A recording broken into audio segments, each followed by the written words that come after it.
3 of conspiracy psychology today, so we'll wrap things up nice and neatly.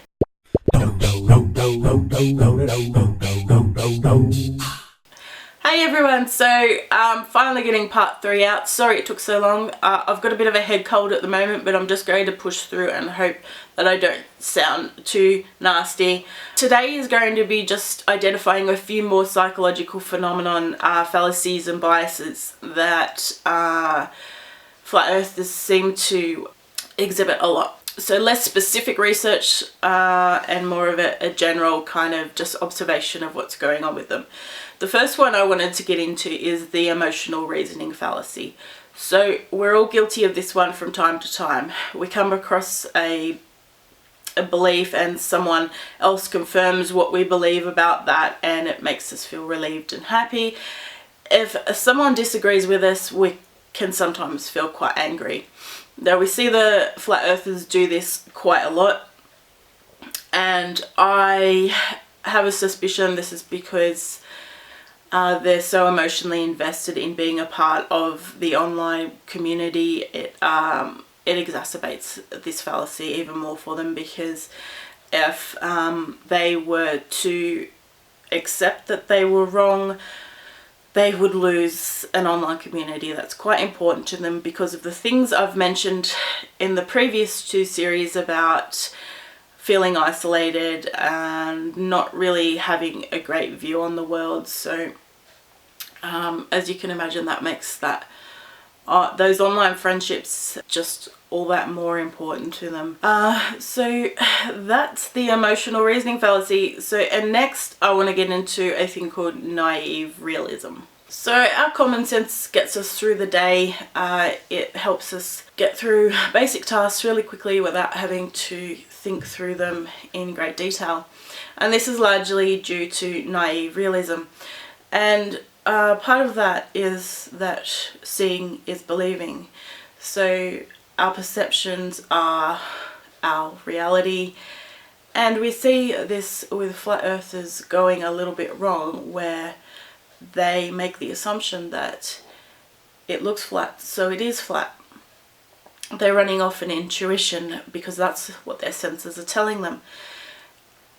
And the other thing with naive realism is it can cause conflict. It can make a person believe that if someone else doesn't perceive things the way they are, that they must be uninformed or carrying their own biases. And so that's naive realism in a little bit of a nutshell to apply it to flat earthers and other conspiracy theorists. It also leads into what's called the bias blind spot. Now, the bias blind spot is being able to identify the biases in another person really easy, but not being able to recognize them in ourselves. It is, I believe, one of the most dangerous biases to have, because if you can't have insight into your own biases, you're not going to be a very good critical thinker. So, flat earth aside, it is always worth remembering that we all carry biases, and it is worth spending time recognizing them in yourself and remembering that's why the scientific method is so important, because humans will always carry bias and fallacies and all those things. None of us are perfect. What we have with flat earthers is extreme cases of the things that we all do. So next on the list is good old cognitive dissonance, which is the psychological phenomenon of having 2 conflicting beliefs and experiencing tension, discomfort from that. Now, if you have a look at this graphic here, it's an example of how a flat earther may rationalize a situation where cognitive dissonance occurs. But having spoken to some other people and had a good think about what goes on with flat earthers, I don't believe that they experience as much cognitive dissonance as people think in the community. I think they're actually very good at avoiding the dissonance in the first place by playing the denial and bias game, and so they don't really actually experience the discomfort from cognitive dissonance as much as we think. You could make the assumption that on the way into the flat earth belief, on their way into the rabbit hole, they'd experience some cognitive dissonance, and if they were to come out of having that belief, that they would experience some discomfort too. Now I'm thinking that I'll do a more detailed episode on cognitive dissonance at some stage as well, because it is an interesting subject, and when I started reading more about it, I realized there's a lot more to it. There's also a thing attached to cognitive dissonance that's called motivated reasoning, and I think this is what the flat earthers are doing. Motivated reasoning is the avoidance of cognitive dissonance, because they're motivated to reason out before they even get to experiencing the cognitive dissonance. So yeah, that's a bit of cognitive dissonance in a nutshell. And next we need to talk about good old Dunning-Kruger. Now I know a lot of you already know about this one, but just in case someone doesn't, a Dunning-Kruger is the effect of having a very small amount of knowledge and believing that you're an expert. It's a common phenomenon. We all do this a little bit from time to time, but we also know that there's some very very special Dunning-Kruger cases in the flat earth community, and they seem really unable to accept that they are not experts and that other experts know more than them. It is really quite bizarre to see it at such an extreme presentation. There was a study done with anti-vaxxers on Dunning-Kruger, and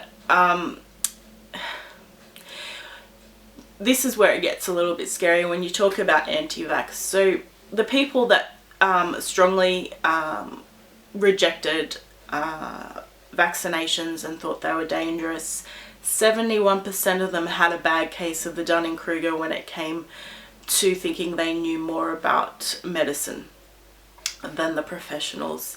And only 28% of people who rejected the misinformation about vaccines claimed to know more than the professionals in medicine. And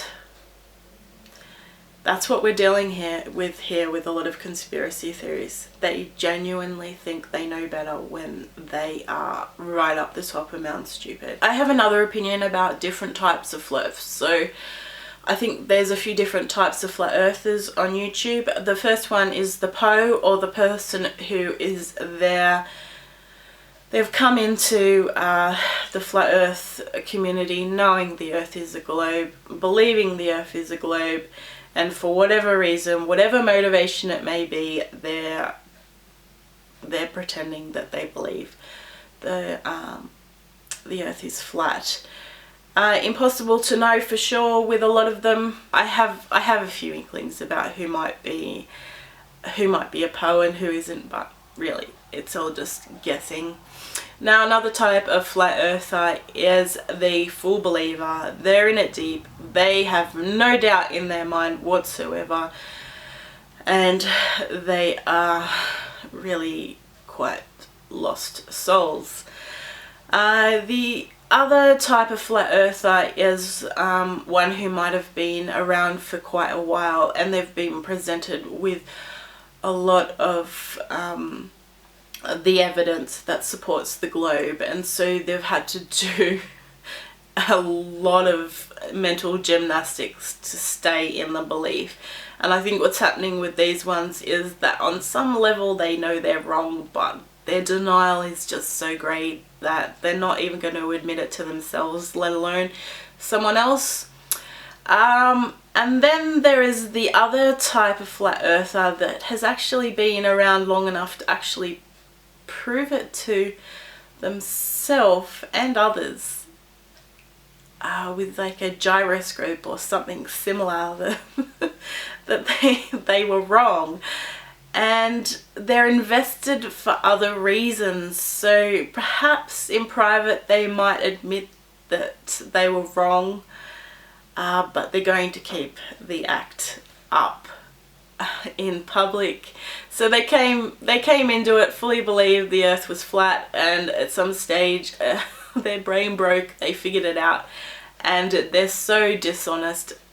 Instead of just closing everything down, they're gonna stick it out for whatever reason that may be, whether it's money or ego or not having a job or whatever it may be.